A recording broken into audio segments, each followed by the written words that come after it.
Merci de rester à notre compagnie. C'est la seconde partie de New World Forum. Cette semaine, nous recevons un homme politique togolais, le professeur Aimé Tchabouri Gogé. Il est le président de l'Alliance des démocrates pour le développement intégral, ancien député. Il était candidat à la présidentielle togolaise de 2020. Il nous fait l'honneur d'être au plateau aujourd'hui. Merci de rester avec nous, professeur Gogé. Merci, Gilles Boko. C'est un plaisir pour moi. On va parler maintenant du Togo, de la conjoncture socio-politique. Je voudrais qu'on démarre avec la situation de la maladie à coronavirus. Le Togo qui semble afficher des statistiques intéressantes en comparaison avec les résultats des pays de la sous-région. Doit-on en conclure que le Togo a bien géré cette situation? Oui et non, oui, parce que par rapport à il y a une période donnée... Il faut rappeler qu'aujourd'hui, le pays compte environ 200 cas actifs. Oh, ouais, surtout ces jours-ci, ça a beaucoup baissé. Je crois, jeudi, il n'y en a même pas eu. Je crois, il n'y a pas eu de nouveaux cas. Mais bon, par rapport à mai ou juin, je crois, à mai, on s'était inquiété parce que ça montait en flash, surtout le début. Et actuellement, ça a beaucoup baissé. Je crois que il faut féliciter les autorités pour avoir au moins assez jusqu'à présent maîtrisé. C'est bon. Mais il y a, évidemment, vous savez que dans beaucoup de pays, et au Togo également, il y a beaucoup de gens qui ne croient pas à cette pandémie. Moi, j'ai perdu un cousin dans ça et je crois que vraiment, je dis solennellement que le coronavirus existe et ce n'est pas quelque chose à prendre à la légère. Je crois que les mesures de distanciation proposées ou recommandées par le gouvernement, notamment le port des masques, je crois que il faut qu'on respecte cela. Il faut qu'on respecte cela. Bon, j'apprends que le port de masque quand la distanciation n'est pas respectée. Non, même ça, il faut dans les lieux publics, il faut faire un effort sérieux pour les respecter, surtout quand on est à l'étroit. Ici, ça va, nous sommes à une grande distance entre nous. Je crois que ça peut aller, mais il faut que l'on respecte cela. Bon, il semble que la force de sécurité mise en place, force spéciale Covid-19 mise en place, essaie d'attirer l'attention de la population. Bon, j'espère qu'ils vont éviter encore les dérapages de violence dont ils ont fait preuve au début du couvre-feu. Mais dans les marchés, les lieux publics, il faut vraiment que la population fasse un effort sérieux pour le respect.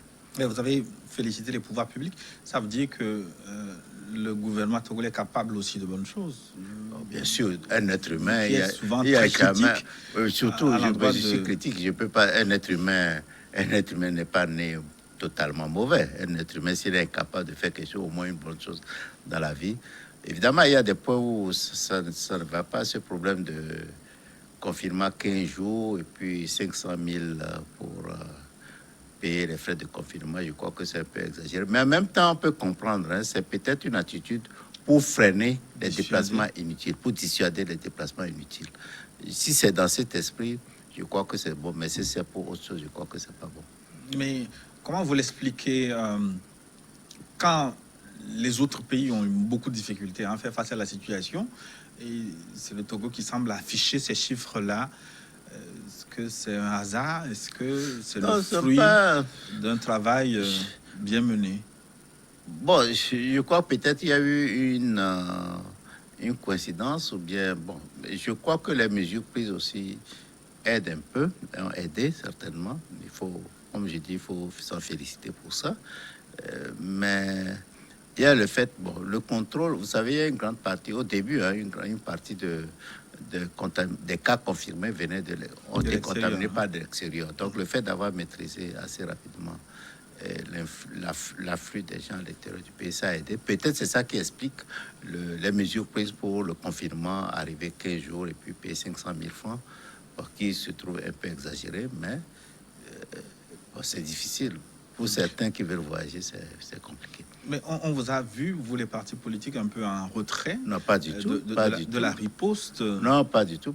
Vous n'êtes pas dans les commissions? Ah oui, non, ce côté, vous savez, j'ai eu à le dénoncer dans un article que j'ai publié. Est-ce que vous avez demandé à vos associés? Oui, un peu.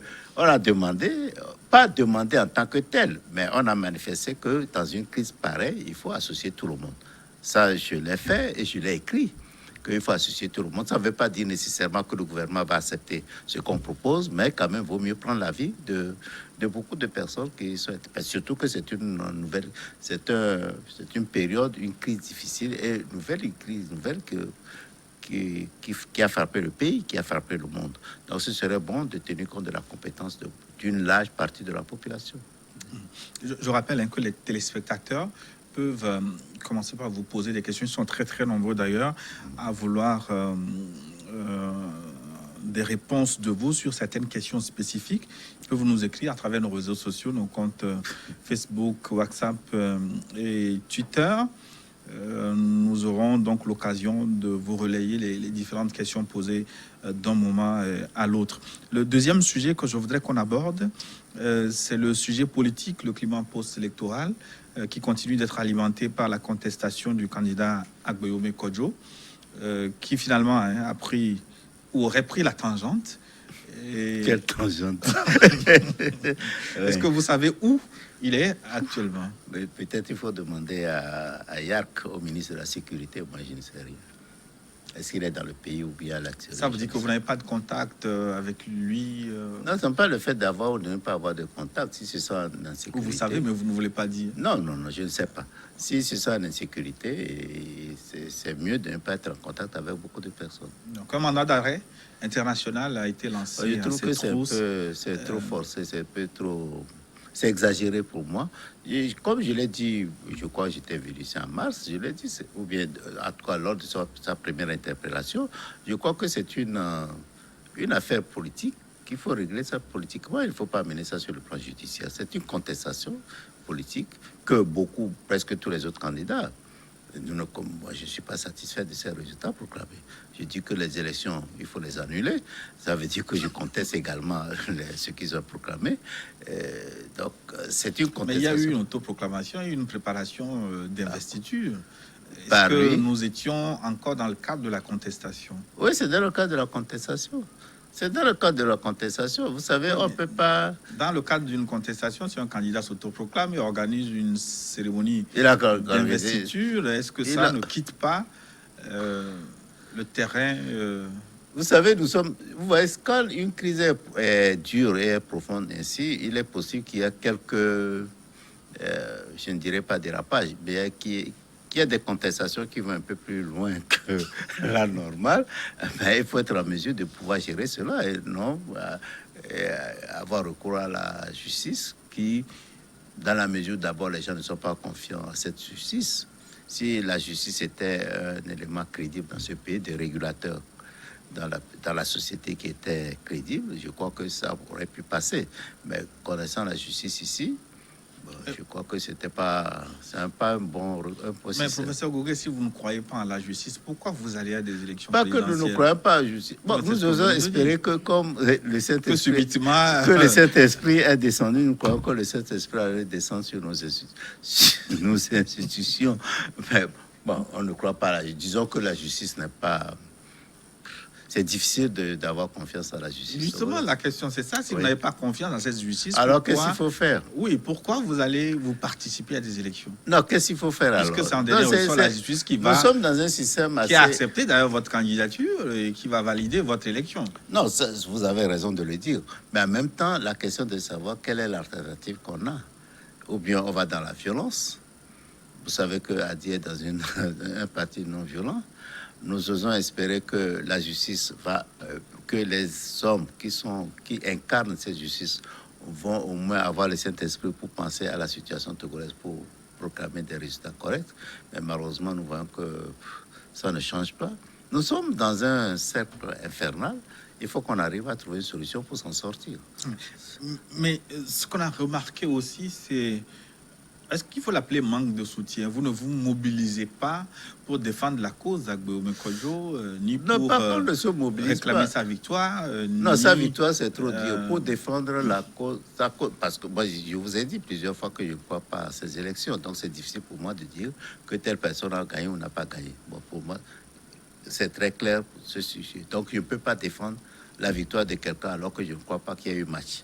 Ça, c'est le premier point. Donc ça veut dire que Agboyome Kodjo, selon vous, n'est pas dans le vrai non plus? Il n'est pas dans le vrai comme les institutions ont proclamé. comme les institutions aussi ont proclamé que c'est Fort qui a gagné, ils ne sont pas dans le vrai.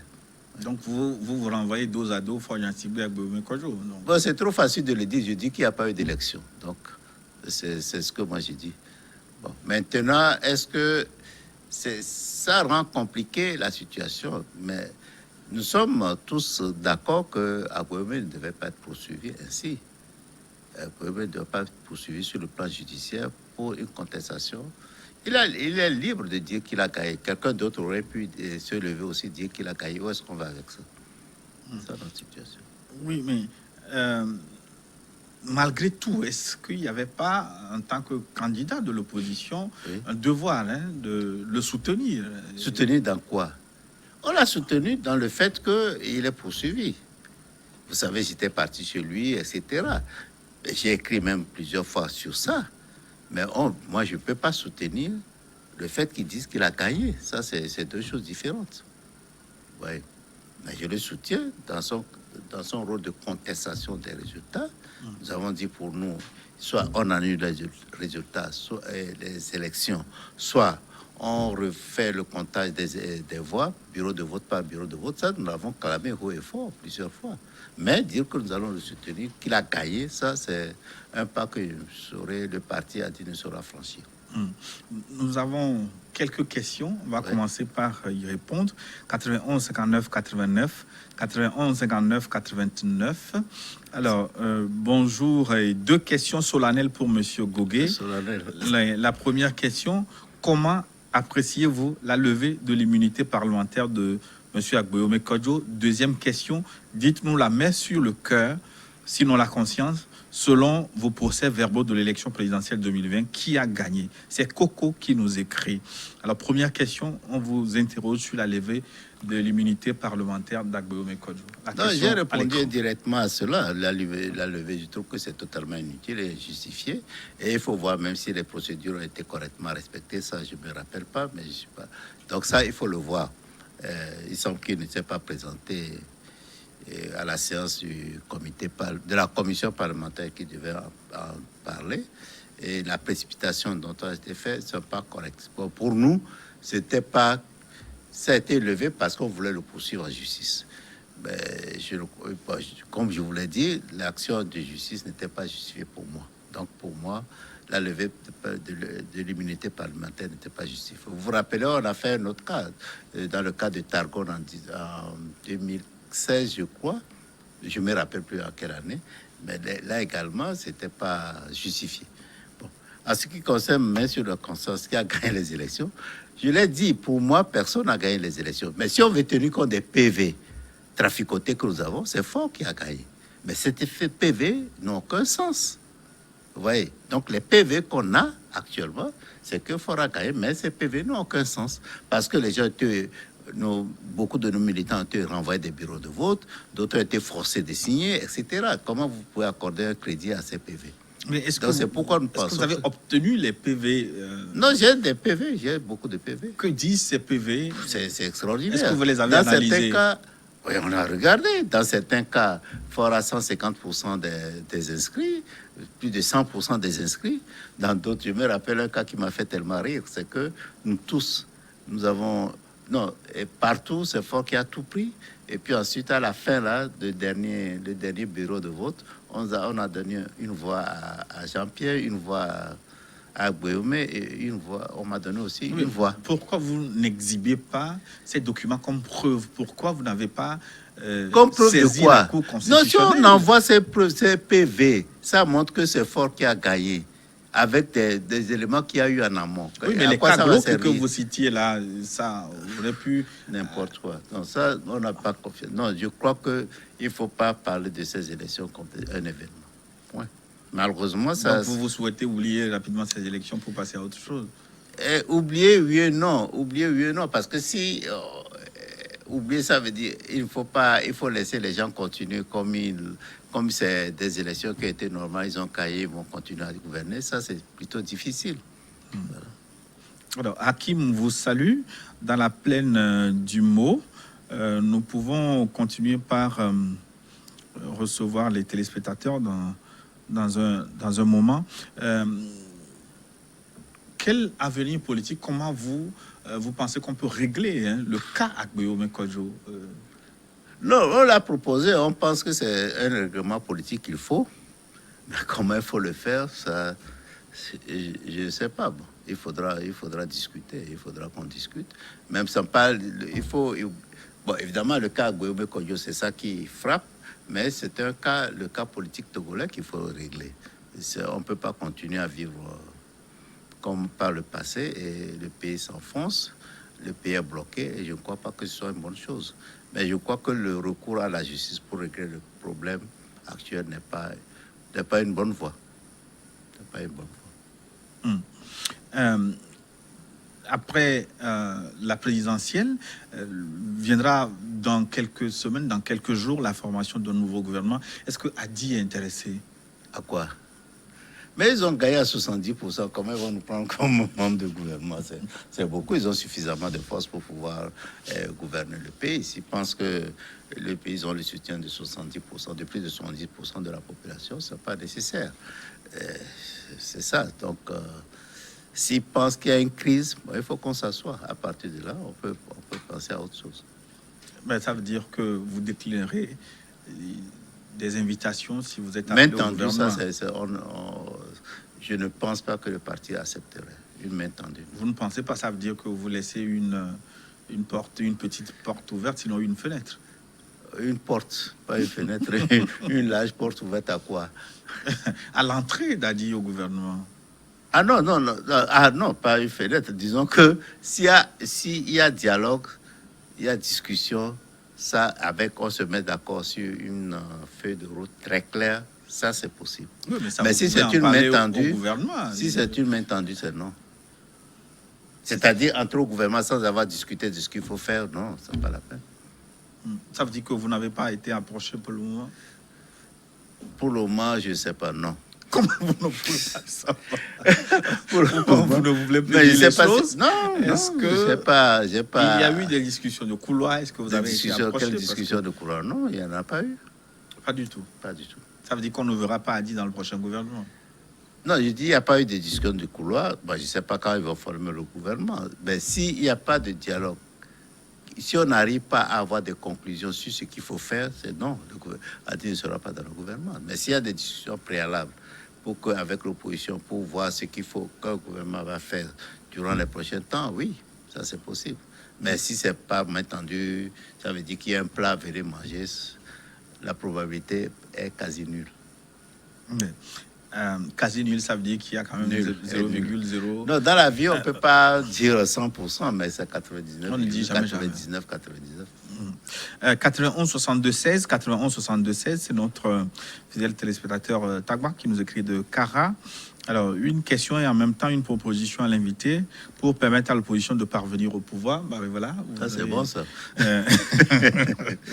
On remarque souvent, en tout cas à mon sens, que les acteurs de l'opposition ne sont pas visibles par leurs actions sur le terrain. Par exemple, création des entreprises pour générer des emplois, des actions en faveur de la défense, du bien-être de tous, ce qui permettra au peuple de trouver en eux des hommes ayant la capacité de les diriger au lieu de sauter les étapes et venir du néant au pouvoir. Ce serait le meilleur procédé pour arriver au pouvoir, car un dirigeant doit aussi être en même temps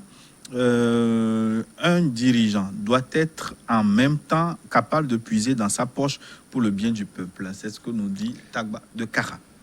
Non, vrai et faux, parce qu'il y a une grande confusion. Parce que si on veut dire que le gars doit puiser dans sa poche, ça veut dire qu'on va voter pour les riches. Et ça, ce n'est pas nécessairement un riche qui peut donner une solution au pays. Ce n'est pas l'argent de leader politique qui va le mettre au pouvoir. C'est ses idées, son comportement, etc. Son leadership. Parce qu'on peut faire prendre, un homme politique peut faire prendre une position qui va aider beaucoup plus que ses sous.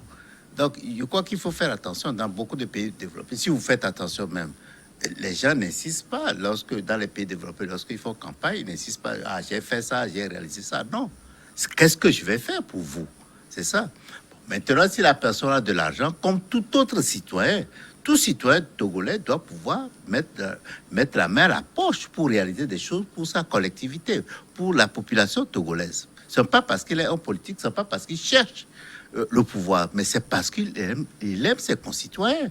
Donc il faut qu'on enlève ça de l'idée que l'homme politique, il revient seulement à l'homme politique de prendre de l'argent de ses poches pour réaliser quelque chose. Ça revient à toute la communauté. Il faut qu'on le sache. À tout citoyen qui a des moyens, tout citoyen doit se sentir solidaire vis-à-vis de ses concitoyens. Ça, pour moi, c'est très clair dessus. Mais si j'ai de l'argent, je le ferai.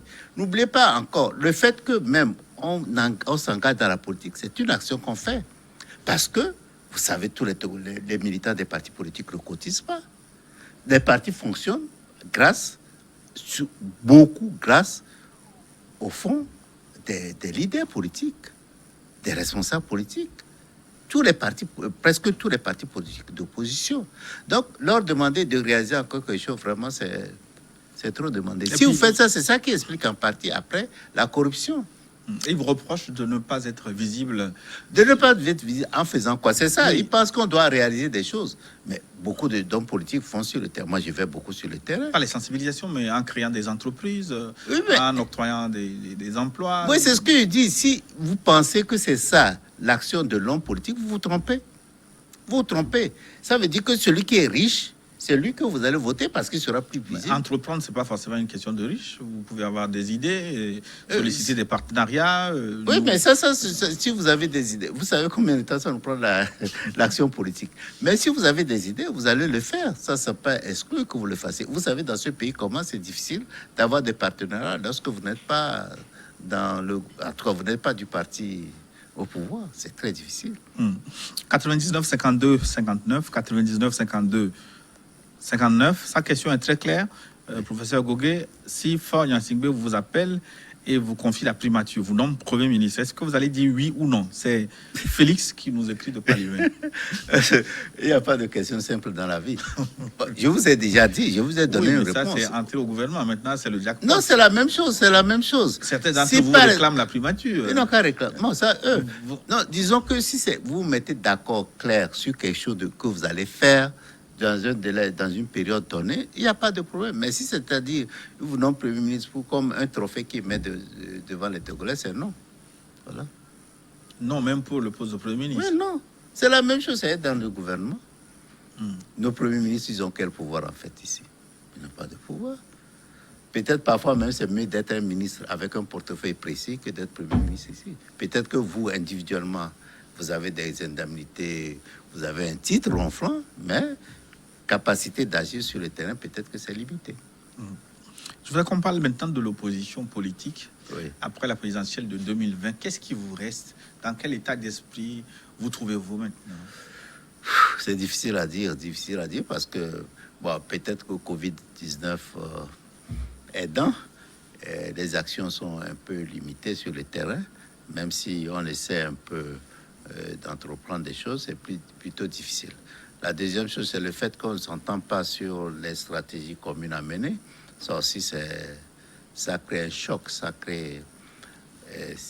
ça rend moins visible la sorte des partis d'opposition. Vous savez, d'un côté, comme on l'a dit précédemment, la dynamique réclame la victoire de leur candidat.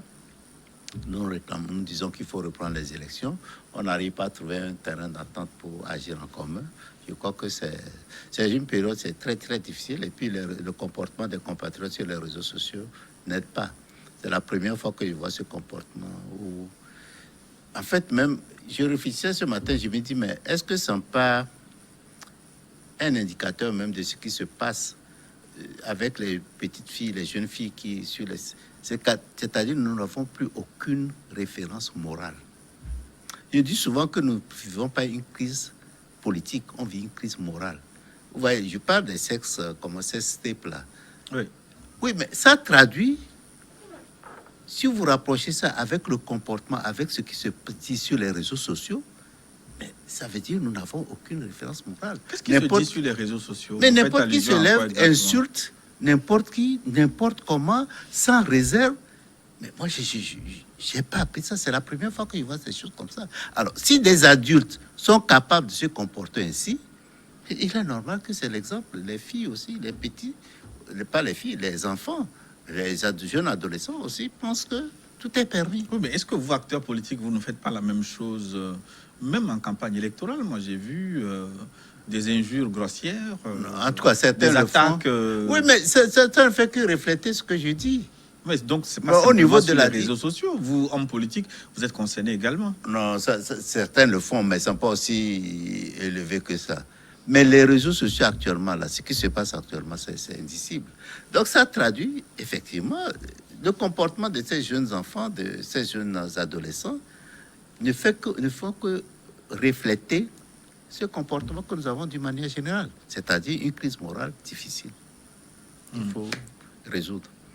Donc, il ne faut pas s'adresser seulement au problème de la crise des jeunes adolescents, là, c'est beaucoup plus profond que ça.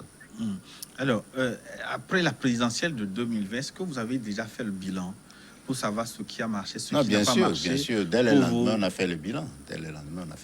Comme je crois que c'est vous qui m'avez reçu, ou bien je ne sais pas si c'est votre collègue. Il y a oui, on vous avait reçu à chaud. Oui, non. Mais qu'est-ce qui n'a pas marché de façon froide? Quelle est la faiblesse de l'opposition togolaise? La faiblesse, il y en a... Peut-être que vous n'allez pas tout dire sur... oui, je ne vais pas tout dire, évidemment. il y a bon, l'environnement politique, j'imagine, le cadre institutionnel, on en parle, etc. Il y a eu ça.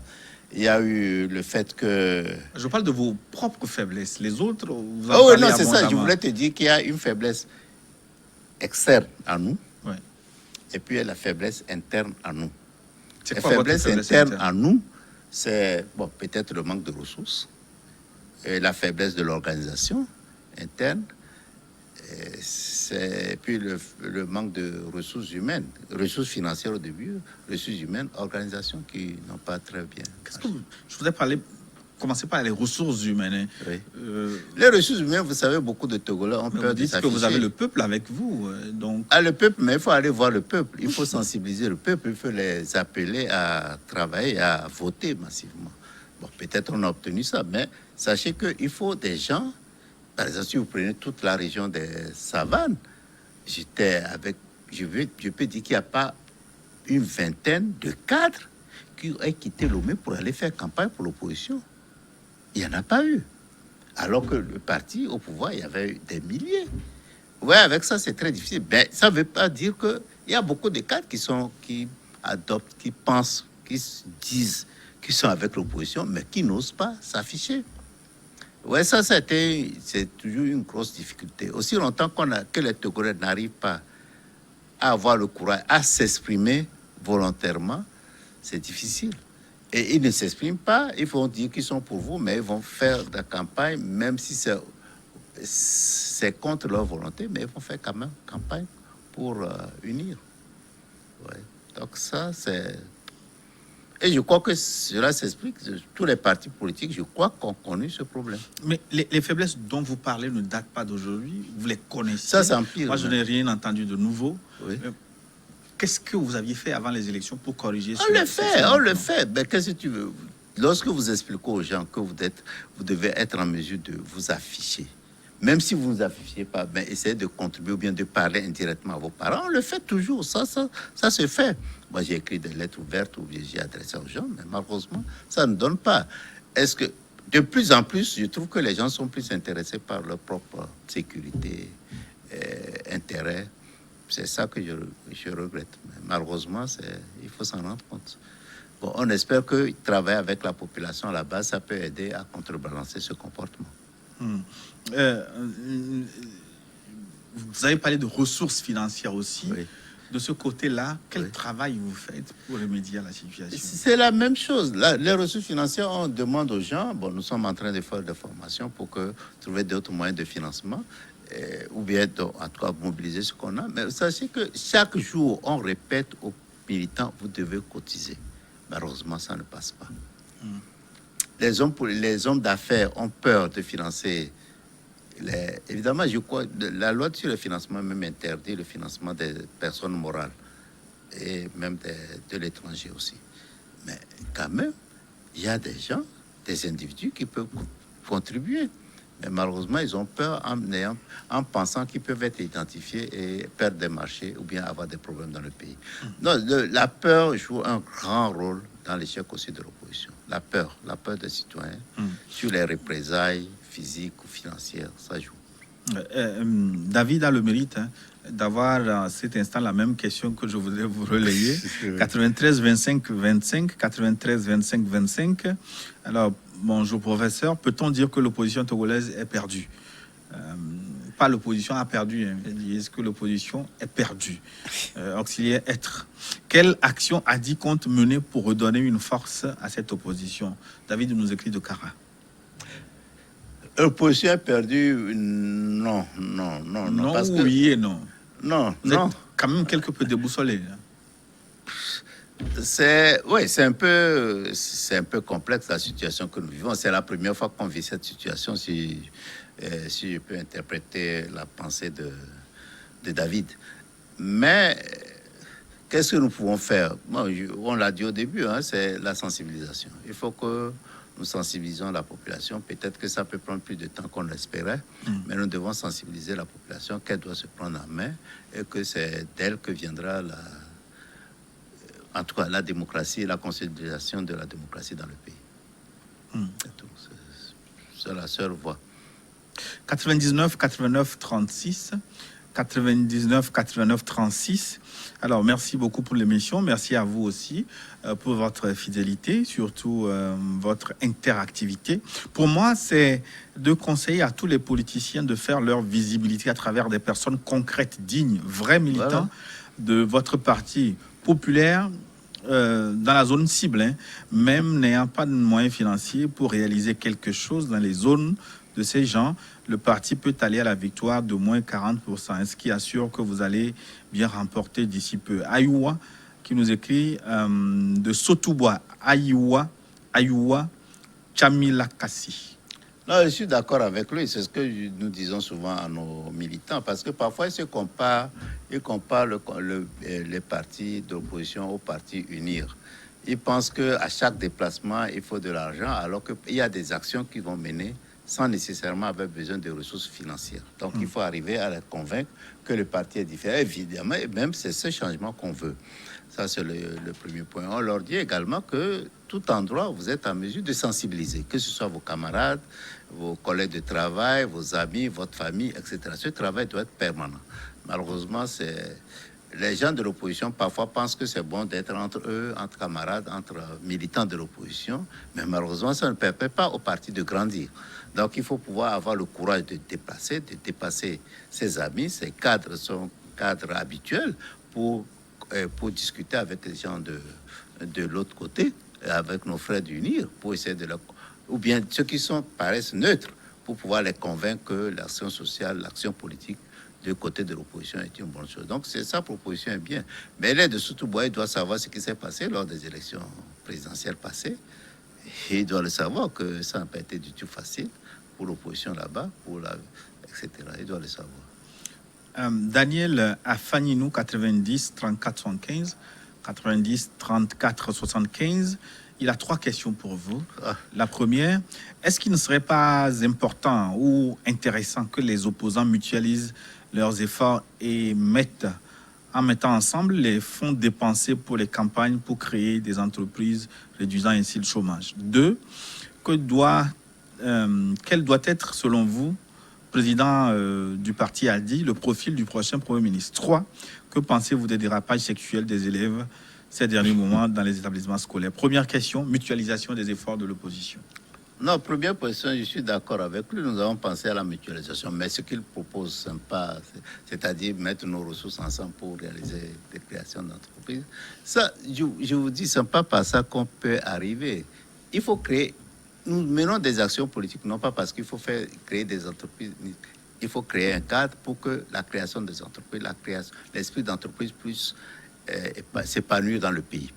Donc, mutualisation de nos efforts pour accomplir des actes de sensibilisation, etc. Pourquoi ça ne se fait pas? Si nous prenons l'exemple de la dernière élection présidentielle, vous étiez 6 candidats de l'opposition, vous avez battu campagne chacun de son côté. Nous avons proposé, si vous aviez mis chacun les ressources dans une cagnotte, est-ce que même vous pas n'auriez dans pas une eu cagnotte, plus? C'est-à-dire si nous étions partagé les zones, c'est la même chose. Bon, nous avons proposé, malheureusement, ça n'a pas marché. Pourquoi ça peut ne pas marcher si ça n'a pas marché, vous défendiez tous les mêmes objectifs? Je ne sais pas. Je ne peux pas, il faut demander aux autres. Nous étions prêts, nous avons proposé, nous avons même écrit un code à ce sujet pour faire adopter. Malheureusement, ça n'a pas marché. Peut-être que chacun pensait pouvoir gagner, c'est possible. Peut-être à cause de ça que ça n'a pas marché, c'est fortement regrettable. Mais la mutualisation, je suis totalement d'accord avec lui. Non pas pour créer des entreprises. Ouais, mais ça, tout ça, c'est une invitation à tout Togolais. Tout Togolais doit pouvoir s'associer à d'autres pour pouvoir créer des entreprises. Mais si vous ne réussissez pas à travailler ensemble, est-ce que vous pouvez accéder... C'est difficile. C'est difficile. Si on n'arrive pas à travailler ensemble, c'est des contraintes supplémentaires. Oui. Donc, à la prochaine élection présidentielle, si vous n'y allez pas, vous n'avez pas cette synergie d'action, est-ce que ça vaut la peine que vous vous présentiez? Je ne peux pas répondre a priori. Je ne peux pas répondre a priori, mais sachant que c'est difficile lorsqu'on ne mutualise pas nos forces, lorsqu'on n'a pas une stratégie concertée. Deuxième question alors, Oui, le profil du prochain Premier Oh, ministre. c'est compliqué, ça. Il faut aller demander à celui qui s'est déclaré élu, c'est lui qui va nous définir le profil. Mais Qu'est-ce disons que vous souhaitez? Pardon, qu'est-ce que j'aurais souhaité? Bon, disons que nous vivons une crise morale très difficile. Il faut quelqu'un qui puisse rassembler les Togolais, tenir compte des préoccupations de tous les Togolais, ça c'est important. Rassembler tous les Togolais, nous penser et ne pas gérer le pays en disant que c'est un parti qui a gagné alors que ce n'est pas le cas. Donc c'est la priorité, c'est rassembler tous les Togolais. La deuxième chose, il faut une meilleure, quelqu'un qui est également préoccupé par le respect des droits de l'homme dans ce pays, parce que ça prend une allure qui est fortement inquiétante. Troisième question, sur Oui. les dérapages sexuels. Ouais, je l'ai dit également, c'est pas, scolaire. il faut pas prendre ça de manière isolée. C'est une crise morale qu'on vit, et ça là, si on se... Par exemple, j'ai lu, je ne sais pas si c'est vrai, quand les enfants, les adolescents en mérite, ils vont subir des peines très lourdes. Ça ne sert à rien. Lorsque vous voyez ces adolescents se comporter, c'est totalement... Est-ce qu'ils réfléchissent même à ce qu'ils font? Lorsque vous voyez, mais c'est complètement... Pour eux, c'est des actes anodins que je ne pense pas que ce soit la solution. Je crois qu'il faut qu'on reprenne en main certaines valeurs sociales, parce que c'est totalement renversé actuellement. On pense que celui qui ne fout rien, un voleur, un corrompu, c'est lui qui est la référence dans le pays. Et lorsque vous avez ce type de comportement, il va de soi que c'est difficile. Donc je crois qu'il ne faut pas penser que c'est les dérapages sexuels là qui constituent le problème. Le problème, c'est beaucoup plus profond que cela.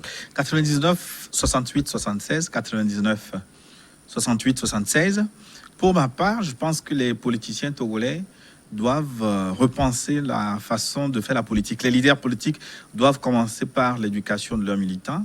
Le Togolais actuel, selon lui, a raté son éducation, rééduquer vos militants à avoir les vraies valeurs morales. Bon, à condition que vous-même, leader, nous ayons les valeurs morales. Non, totalement, je suis totalement d'accord avec lui. Nous l'avons commencé au niveau du parti. Ouais. Parce qu'il faut que les partis comprennent ce que c'est qu'un parti politique, ce que c'est qu'un militant, comment faire, comment se comporter, l'éthique. En fait, l'éthique est totalement absente dans la vie, je ne dirais pas politique, dans la vie sociale du Togo. Donc il faut que cela, on accorde une importance aux valeurs, à l'éthique dans notre pays. Éric, 91 57 79, 91 57 79. En tant qu'acteur politique et candidat à la dernière élection présidentielle, pourquoi vous n'avez pas obtenu le comptage des voix bureau de vote par bureau de vote avant toute proclamation? Pratiquement 5 mois sans gouvernement, que peut-on déduire de la dernière élection présidentielle? Non, c'est cette procédure de proclamation des résultats. Nous l'avons réclamé, en tout cas au niveau d'Adi, et je pense que beaucoup de candidats d'opposition ont fait la même chose. Nous avons réclamé cette procédure avant les élections. Et même, je me rappelle, lorsque moi j'ai rencontré le groupe des 5, je leur avais fait cette proposition. Et je crois que d'autres partis politiques, d'autres candidats aussi l'ont fait. Donc on a toujours réclamé la proclamation des résultats bureau de vote, pas bureau de vote. Mais malheureusement, la raison étant la plus forte, donc c'est cette situation qu'on vit. On espère qu'on va continuer de se battre pour ça, pour que ça donne les meilleurs résultats par la suite. Parce que c'est tout ce qui arrive là, après la CENI, à la Cour constitutionnelle, ça part des bureaux de vote. Si vous n'êtes pas sûr de ce qu'il y a dans les bureaux de vote, il va de soi que le reste, les autres ne font que confirmer ce qu'ils ont, les résultats qu'on leur apporte, ou bien fausser déjà au niveau des bureaux de vote. Nous avons un téléspectateur qui veut vous relancer. Surtout, on va s'intéresser à sa deuxième question sur le cas des églises. 93 13 58. Il souhaite même avoir votre numéro privé. Ça, on verra ça. Vous pouvez le faire hors antenne. Oui. Alors, donc, il dit pourquoi, en gros, la question est longue, pourquoi maintenir la fermeture des églises alors que dans les pays où les statistiques sont plus graves qu'au Togo, les églises, les lieux de culte sont ouverts? Non, peut-être ça explique pourquoi nous avons de bonnes statistiques. Je crois qu'il faut pouvoir respecter les mesures barrières. On peut ouvrir, mais si on est en mesure de respecter les mesures barrières, je crois que on peut les ouvrir. Mais je crois que comment on appelle, les adeptes des religions doivent aider la société en respectant les mesures barrières. En ce moment, c'est possible. Mais je ne pense pas que c'est une bonne chose d'ouvrir. Comme c'est dans les lieux publics, ouvrir et les gens ne respectent aucune mesure barrière, je crois que c'est mauvais. Salim Choua, je pense que c'est bien ça, Salim Choua, qui nous écrit de Lomé. J'aimerais savoir pourquoi le numéro 92 31 01, 92 31 01, pourquoi l'opposition togolaise est toujours muette sur les affaires de corruption. Elle ne fait jamais de marche pour les dénoncer, mais se préoccupe uniquement que des marches pour prendre le pouvoir. Mais c'est normal. La corruption, vous savez, moi j'avais fait une proposition de loi sur la corruption et l'enrichissement illicite. Sur la déclaration de biens, oui, c'est ça, intégré dans la nouvelle constitution. Oui. Bon, c'est dans la constitution, pas dans la nouvelle, même dans la constitution de 92. Mais sauf il y qu'il n'y avait des pas de loi d'application. Oui. Donc c'est ça que nous avons proposé. Mais la corruption intéresse toute la population. Mais le parti politique est créé pour accéder au pouvoir. Ça ne veut pas dire que le parti politique n'est pas préoccupé par la corruption. Ça, c'est certain. Mais il faut que vous voyez, la population doit pouvoir se saisir des préoccupations générales. Et nous, en politique, en tant que citoyens également, nous sommes préoccupés par ça. Mais ce n'est pas nécessairement l'homme politique qui va dire faisons une manifestation contre la population. Ça peut être une organisation de la société civile qui peut mobiliser les gens à le faire. Mais vous pouvez approfondir certaines enquêtes, aller au-delà des articles de presse. Parce que, ça c'est certain. Mais la vérité. Vous savez, quand ça s'est posé, moi j'ai demandé à des collègues, en tout cas pas des collègues, à des députés, d'interpeller le ministre du Commerce, le ministre des Sociétés, qui est responsable de... vous parlez de l'affaire des 500 milliards. Des 500 milliards. Qui est responsable de l'institution, de l'organisation en tout cas, qui était victime de ce comportement indélica, d'interpeller le ministre. On ne sait pas encore, parce que... de ce comportement probablement indélicat, et ce probable comportement. Oui. Voilà. Ou ce comportement présumé. Présumé, voilà. Donc, j'ai demandé d'interpeller le ministre qui devait nous donner des explications justifiées ou non. Ben, c'est ce que nous avons. Moi, je l'ai fait. Mais malheureusement, le député que j'ai contacté a pensé que c'était pas nécessaire. Sa préoccupation. 90 09 79, 90 09 79.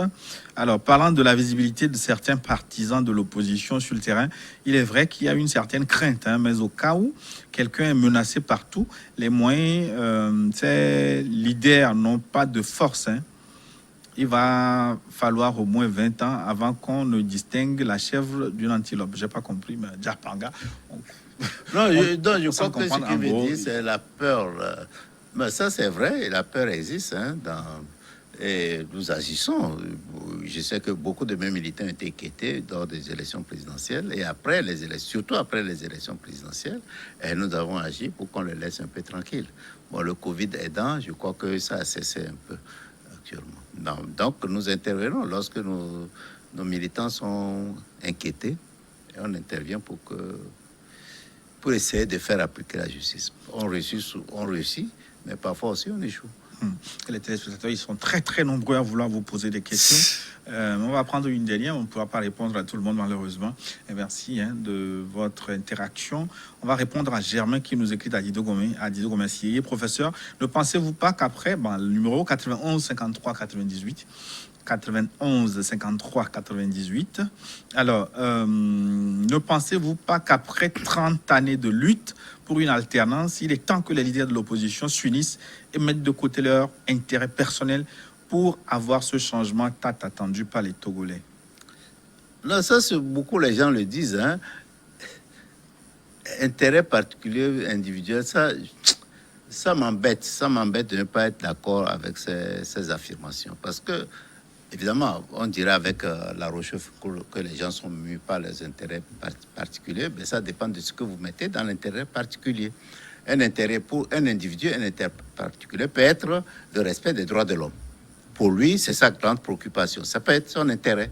Un autre, ça peut être une distribution équitable des ressources dans le pays. Ça peut être son intérêt. Est-ce que là, c'est la même chose que quelqu'un qui veut à tout prix, pour son objectif personnel, rester au pouvoir, pour faire n'importe quoi? Ça, c'est autre chose. Ouais, donc, lorsqu'on parle d'intérêt particulier, il faut savoir distinguer. Deuxième chose, bon, c'est normal qu'il faut pouvoir, en principe, un homme politique doit mettre en avant l'intérêt, disons, intérêt particulier, entre guillemets, noble. C'est ça, c'est celui qui veut le droit de l'homme, celui qui veut une plus grande équité, et l'éthique dans la politique. On peut penser à intérêt noble plutôt que égoïste, par exemple. Donc, je crois que c'est ce qu'il faut dire. Parce que l'être humain est mu par son intérêt, et la seule chose, il faut que les individus, les citoyens puissent choisir celui qui a un intérêt qui s'approche un peu de la population. C'est tout ce que moi je dis. Une dernière question pour conclure. Oui. Avant 2025, qu'est-ce qui va changer au sein de l'opposition? Je n'ai aucune idée. Je ne peux rien présager. Nous espérons qu'il y aura une nouvelle génération de Togolais qui s'impliquent dans la politique, et que le courage va animer un peu plus les Togolais, les cadres, les jeunes surtout, pour laisser de côté le gain facile, je vais dire, pour pouvoir s'attaquer aux problèmes réels que confronte le pays, pour que le pays soit mieux géré. C'est un souhait plutôt que... Pardon? Vous avez de l'énergie pour continuer, vous, personnellement? Quand Dieu me donne le souffle de la vie, je vais continuer. Maintenant, s'il y a d'autres qui viennent, je peux dégager. Voilà. Merci, professeur. Merci, c'était un plaisir. Donc, nous arrivons à la fin de notre forum de cette semaine. Merci à tous les téléspectateurs qui ont interagi avec nous. Dans un instant, vous allez suivre une nouvelle édition du journal. Nous nous retrouvons la semaine prochaine pour un autre forum. À très bientôt.